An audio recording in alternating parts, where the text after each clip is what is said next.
This morning, we're taking Press Pass on the road to the home of the Big Three.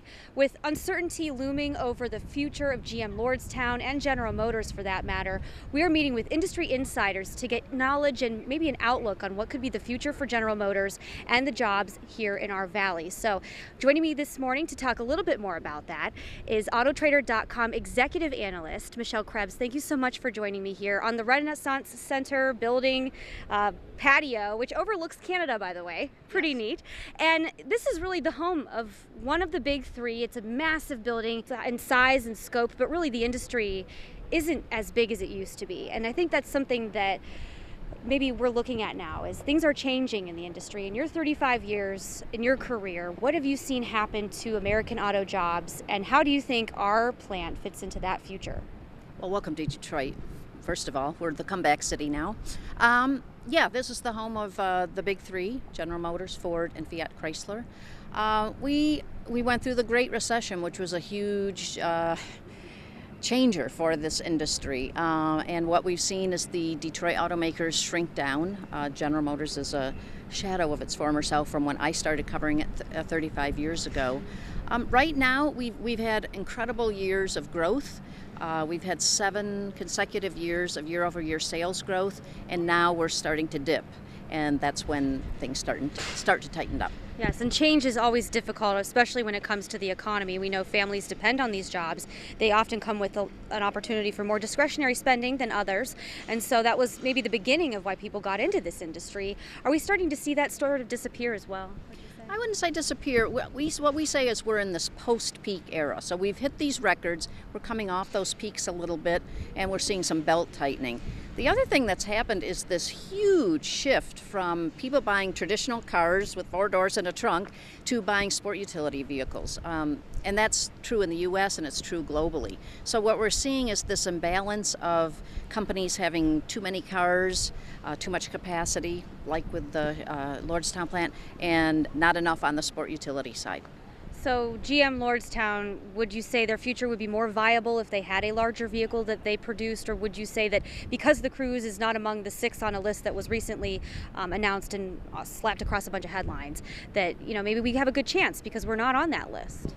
Well, I think the Chevy Cruze will still be around. It's a big seller. It's the number 3 compact car seller behind the Honda Civic and Toyota Corolla.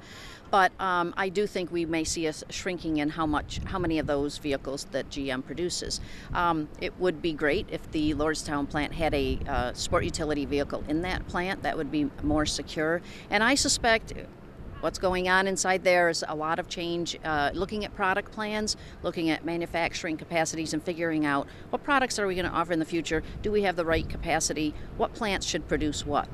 Okay, so would you say GM Lordstown has a sustainable future, or would you say it's still uncertain until we know what their plan is? Well, I think it's uncertain, except that I think the Lordstown plant has really proven itself. The Lordstown plant used to be considered a troublesome child for General Motors, and now it's really turned that around. It's producing a really good product, really good quality, so that bodes well for it getting if not the Cruise, other vehicles in the future. Now, we've heard rumors and people talk once layoffs start to take place. You hear things, and we have social media these days. We've heard that maybe concessions could be on the way, that maybe they could get another car if they give some concessions. Would that happen? Is that something that you've seen in GM's past? So when it comes to negotiating, when it comes to retooling, do they often go after things like, okay, we'll do this, but we want to get something in return for that? What do you know? Well, everything's negotiable. And what we saw with the Orion Township plant here just north of Detroit is there was some negotiating. They produced the Sonic, which isn't selling well at all, and they produced the Chevy Bolt, and they did make some concessions to General Motors so they could be more profitable, more successful with that smaller vehicle. That's always a possibility. I don't know if it will be. I think the best prospect for Lordstown might be to get a sport utility vehicle in there. How hard is it to retool a plant like GM Lordstown? We make everything in one location, so it's unique in its setup.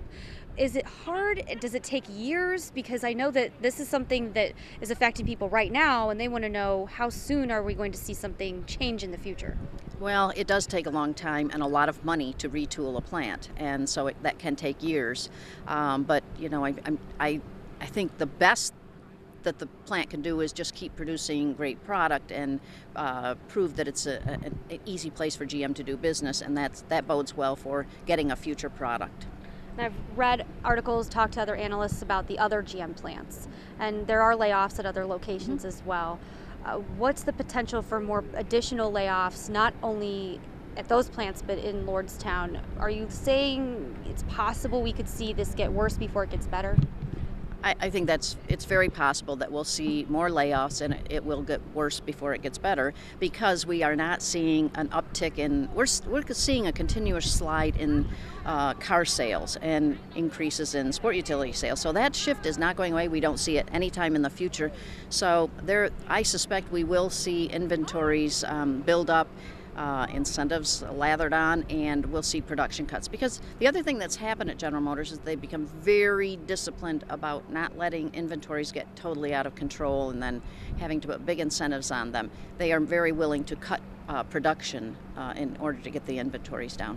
All right, Michelle Krebs, Autotrader.com. Thank you so much for your time today here in the heart of the Motor City. We're right in front of General Motors, one of the big three, and there's a lot of big questions right now about the future of this automaker. Thank you so much for your time and your hospitality. Thank you. Absolutely. We'll have much more when we come back, so stay with us.